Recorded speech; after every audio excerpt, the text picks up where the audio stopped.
On va se tutoyer sur Twitch et sur RCF en Lorraine. Michael Massiantonio.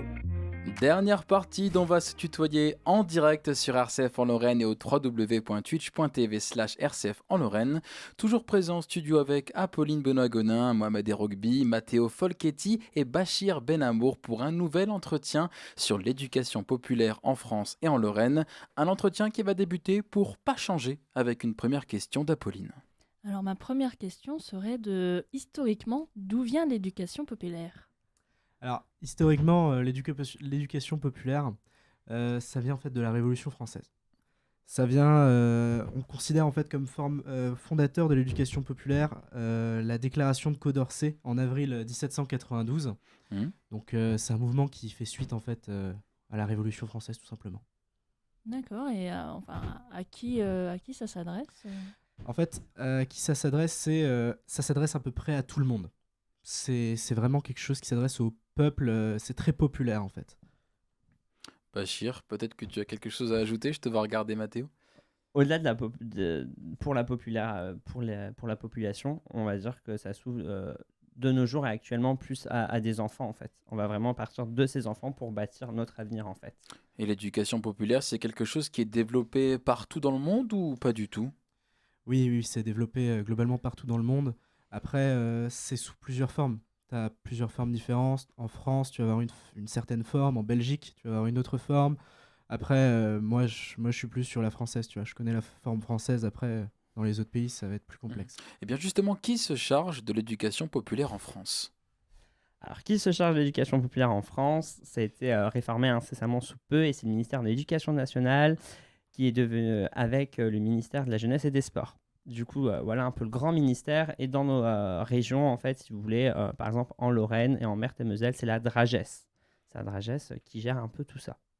La Dragesse, ça veut dire quoi ? La direction régionale de l'autorité de la jeunesse et des sports. Voilà, ce n'était pas une question piège. Vous êtes très très bien renseignés sur le sujet, messieurs. Apolline. Et donc vous en avez un petit peu parlé là, mais est-ce que donc c'est un système qui est national ou est-ce que chaque région a sa spécificité ? Alors, c'est pas un système qui est national parce que en vérité, l'éducation populaire, c'est propre à chacun. Chaque individu va avoir une vision de l'éducation populaire. Nous, on est là ce soir. Moi, j'ai ma vision en tant que Mathéo. Bachir a sa vision en tant que Bachir. Personne ne pourra t'expliquer vraiment une vision qui est similairement la même. Il y a des similitudes, il y a toujours des similitudes, mais ça ne pourra jamais être la même chose. Bachir, tu veux rebondir ? Pour répondre à ta question de façon générale, on va dire que par département, plus ou moins, il y aura un certain mouvement ou certaines valeurs qui vont être défendues par département. Et après, c'est chaque association ou chaque personne qui va défendre chaque chose, en fait. D'accord. D'accord, et pourquoi vous, en particulier, vous avez choisi de faire partie de la grande équipe de l'éducation, je vais y arriver, de l'éducation populaire ? De façon générale, pourquoi on a choisi l'éducation populaire ? Il y a un moment où c'est une réalité et un constat en fait. Il y a un moment, l'éducation nationale, on n'a pas pu s'y représenter. Du coup, en tant qu'individu, on est allé, on s'est dit, go, je vais tenter l'éducation populaire et l'éduc-pop, en fait, ça marche. Comme pour l'instant, on peut baser sur son savoir et après bâtir autre chose en fait. C'est une des raisons pour lesquelles moi je fais l'éduc-pop en fait. Ouais, c'est aller au-delà de l'éducation institutionnelle qui est en France. Tu vois, tu as plusieurs pédagogies qui existent en France. Tu as, par exemple, pour en citer, Montessori, etc. L'éducation populaire, c'est encore à côté. Tu vas vraiment être centré sur quelque chose que n'importe qui peut faire et avec n'importe qui. Il y a plusieurs écoles pour se former au métier d'animateur. Comment est-ce que vous avez été formé ou comment est-ce que vous vous formez actuellement ? Alors, on va dire que oui, il y a plusieurs écoles pour être animateur. On va choisir son organisme. Au-delà de choisir un organisme, on va choisir des valeurs propres à chaque personne et à chaque individu. Moi, par exemple, il y a quelques années, quand je me suis formé, je suis allé avec Culture et Liberté. Culture et Liberté, qu'est-ce qu'ils demandaient ? C'était full autonomie et full liberté. J'ai vécu une formation BAFA où on travaillait à 2h du matin, on dormait à midi, par exemple. Mais c'était propre à ma dynamique de groupe. C'est propre à chacun aussi, oui. Moi, quand j'ai commencé, du coup, c'est un peu la même chose que Bachir, parce qu'au final, on a commencé sur des horizons qui sont très différents, et pour arriver au final à quelque chose qui est assez similaire, moi j'ai commencé en fait avec la Ligue de l'enseignement. D'accord. Donc du coup, c'est vraiment complètement différent déjà avec ce qu'apporte Culture et Liberté. Et est-ce que finalement ce métier de l'animation, c'est quelque chose de durable selon vous? Est-ce on peut faire ça toute sa vie? Alors, c'est pas un métier où on pourra en vivre. En tout cas, pour moi, je ne le vois pas comme un métier où on peut en vivre. Moi, pour ma part, c'est vraiment du volontariat. Je le fais quand j'ai du temps et quand j'ai disponibilité de le faire. C'est possible d'en faire son métier. Je dis pas que c'est impossible, c'est pas impossible, hein, mais pour moi, en tout cas, ça ne pourra pas être mon métier, ça restera du volontariat. Bachir? Ça fait longtemps que je me suis pas posé cette question. Après, à l'heure actuelle, je vais répondre de façon générique. Je pense que non, en fait, comme ces salaires, à l'heure actuelle, sont très très bas, en fait. Du coup, pour des jeunes qui veulent vivre de ça, c'est pas possible. Donc il faudrait plutôt coupler ça avec autre chose à côté, c'est ça? Ouais. Oui, La- c'est vraiment l'idée là, hein, c'est On est vraiment dans cette cette idée idée-là. quand même de faire ça plus dans son temps libre et à côté pratiquer un métier Exactement. principal. Voilà. Et donc, quels sont les dispositifs que vous proposez pour intégrer l'éducation populaire aux différentes démarches éducatives présentes en France? Alors, à l'heure actuelle, il y a plusieurs dispositifs. Le plus connu, en fait, on va parler du BAFA, brevet d'aptitude aux fonctions d'animateur. Et c'est lui qui est ouvert le plus facilement dès 16 ans à n'importe quel jeune qui veut s'inscrire dans l'EducPop. Ou de façon générale, qu'est-ce qu'il essaye de mettre en place le ministère de l'Éducation nationale? Ça va être le service, le SNU. Le SNU, le Service National Universel. Ça rentre là-dedans, comme on parle aussi d'engagement. Ça a une place forte dans l'engagement. Après, on est vraiment sur...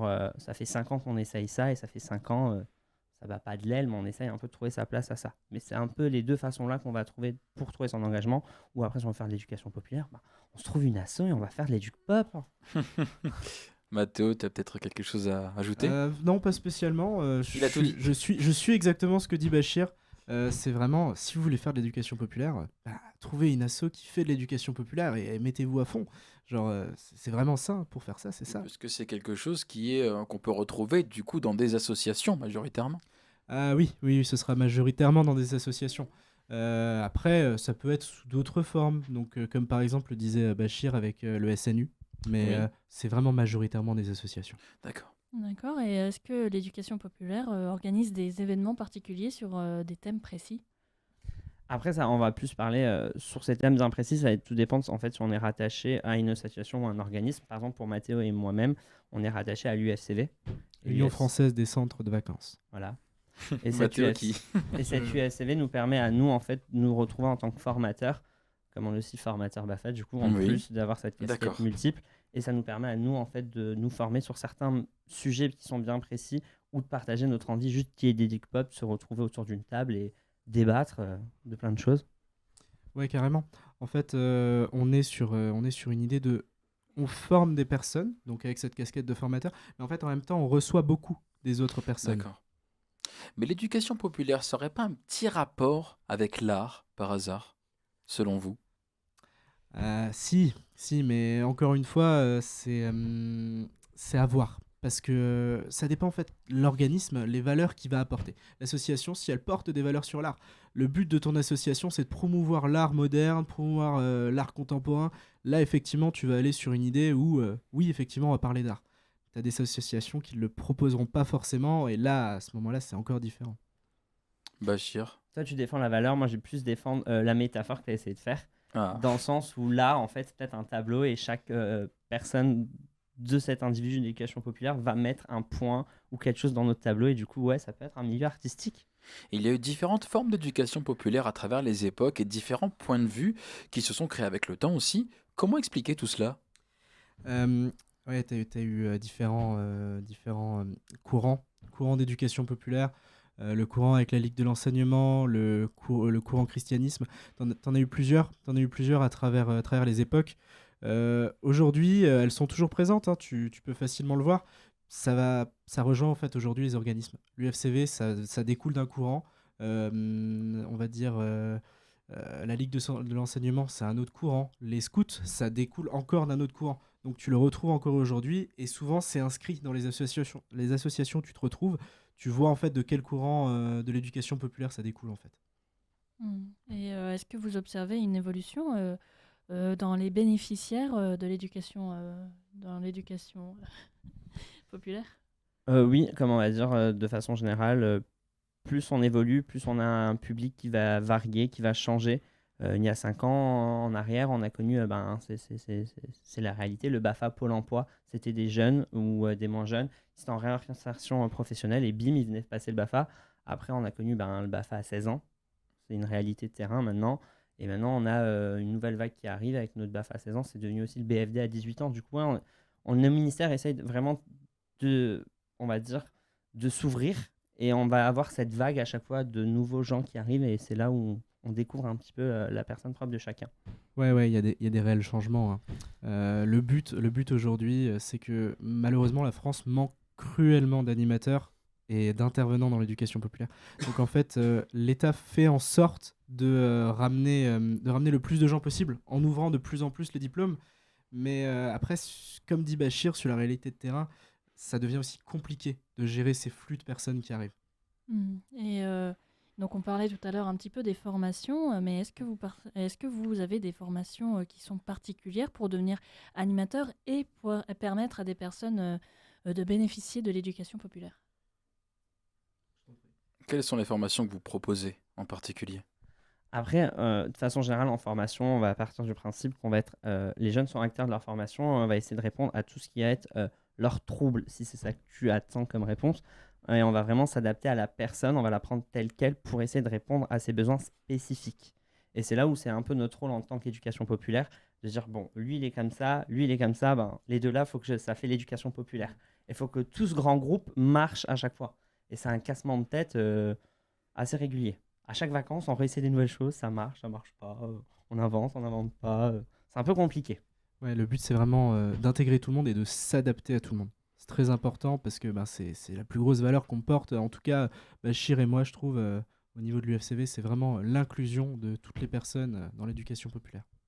Inclusion, on va parler aussi de réseaux. Est-ce que vous utilisez les réseaux sociaux pour faire passer l'éducation populaire auprès des jeunes? Oui, bien sûr. Sur ma page Facebook, vous retrouvez plein de choses sur l'éducation populaire, hein.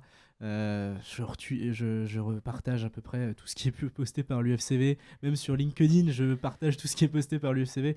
Donc oui, je fais en sorte de le partager. Quand les gens me parlent d'EducPop, moi je suis là et je leur en reparle pour les intéresser, pour faire en sorte qu'ils en fait, entament cette démarche. Donc, Mathéo présent sur quasiment tous les réseaux au final. Ouais. Bachir, de ton côté, est-ce que le point de vue est différent Non, moi, niveau réseau? je suis pas, je diffuse, mais je suis plus un vieux de la vieille. Je prêche la parole vers mes formations BAFA et vers mes directions de colo en fait. Plus après, je suis l'ancêtre, j'ai Facebook, toutes ces choses-là, mais ça se limite vraiment au niveau réseaux sociaux. Oui, donc Mathéo est le plus connecté, le plus connecté On des essaye, hein. deux. Toujours sur Facebook quand même, et oui, hein, on ne délaisse pas Facebook, qui est encore un réseau qui rassemble beaucoup, et notamment pour les auditeurs de RCF en Lorraine. Et oui, d'ailleurs, sur Facebook, en fait, c'est un des plus gros réseaux de recrutement de l'éducation populaire. C'est bon à savoir. On a une question qui vient du chat de Picacube. Est-ce que l'animation n'est pas perçue juste comme de l'occupation des jeunes? En quoi ça aide les jeunes?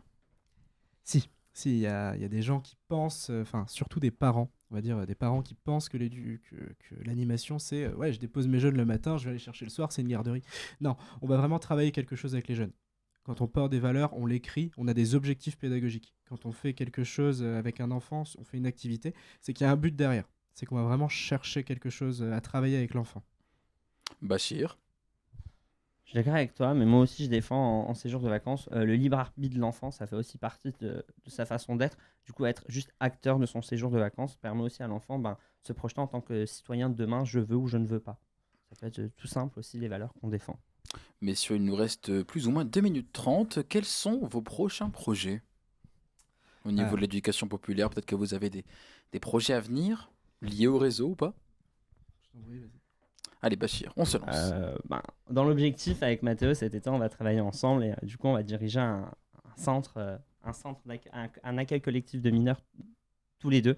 Du coup c'est ça déjà notre premier objectif. Après je pense que pour Mathéo, c'est d'ici quelques temps, d'ici 2 ans, on va aider cette licence d'éducateur spécialisé. Ouais, ça va être dans cette optique-là. Moi, j'ai commencé du coup à faire des formations pour diriger des accueils collectifs de mineurs. Donc, ça regroupe colo et centre aéré. Donc, j'ai commencé à faire cette formation, mais en réalité, je me rends compte qu'avec ma licence, je peux avoir l'équivalence. Du coup, ça me permettrait d'aller encore plus loin dans cette démarche. Donc je vais poursuivre dans cette idée-là et déjà préparer pour cet été avec Bachir, du coup, ces superbes séjours, hein. C'est ça. Est-ce que vous avez peut-être quelque chose à rajouter au niveau de ces séjours par rapport à quand est-ce que ça va se tenir exactement? Quelques petites informations supplémentaires peut-être qui pourraient intéresser les Ouais. auditeurs de RCF en Lorraine. Bien sûr. Ça se tient du coup de début juillet, donc est-ce que tu as les dates exactes? Du 9 au 26 août. Voilà, Voilà, du 9 j'enchaîne juillet deux au mots. 26 août. Du 9 Ouais. juillet au 26 août. Au 26 août, cette colo que je dirige du coup à l'Istitut au Clam, d'Arc-sur-Meurthe, c'est 10 hectares de verdure et après on défend plus ou moins plein de choses. On va défendre de mon côté du coup la liberté de l'enfant, l'autonomie et le libre arbitre chez l'enfant. Avec le beau temps et dans les meilleures conditions, on l'espère. Mathéo, tu avais Exactement. quelque chose à rajouter? On a encore une petite minute Bah, si moi tu veux. j'étais en fait, j'allais rajouter mes valeurs à moi, mais Mais tu peux très bien. après dans l'idée, moi je suis aussi très l'enfant doit être acteur de son séjour, l'enfant doit être acteur de sa vie, qu'il atteigne son futur positionnement en tant que citoyen en France. Et c'est aussi ça, je pense, l'éducation populaire, c'est apprendre à devenir citoyen autrement qu'avec l'éducation nationale. Oui, parce qu'il y a cette question de devenir citoyen qui est donc liée intimement à l'éducation populaire. On est bien d'accord là-dessus? C'était l'idée à l'origine aussi, hein. C'était aider par d'autres institutions à devenir citoyen. Eh bien voilà, il nous reste une petite minute. Apolline, tu as peut-être quelque chose à rajouter sur l'éducation populaire? Une petite question? Bah, j'ai entendu dire que ça avait un rapport avec le gouvernement qu'il y avait sous Charles de Gaulle, juste après la Seconde Guerre mondiale. Est-ce que c'est une vérité? Oui. Ça, on a parlé après. Très honnêtement, je suis pas un expert en historique de toute l'éducation populaire. J'ai des connaissances, tu vois, je vais pouvoir te citer quelques courants, d'où est-ce que ça provient, etc. J'ai eu des cours là-dessus, j'ai même eu des formations dessus. Mais après, te citer exactement d'où est-ce que ça provient, est-ce que Charles de Gaulle, ça va, tu vois, ça va être un peu trop loin pour moi. Et nous terminerons là-dessus sur une phrase de la mère d'Apolline sur le chat: l'enfant acteur pour ne plus créer d'adultes passifs. Voilà, ce seront les mots de la fin pour cette émission. Merci Mathéo, merci Bachir. Merci. Merci pour ce bel entretien autour de l'éducation populaire.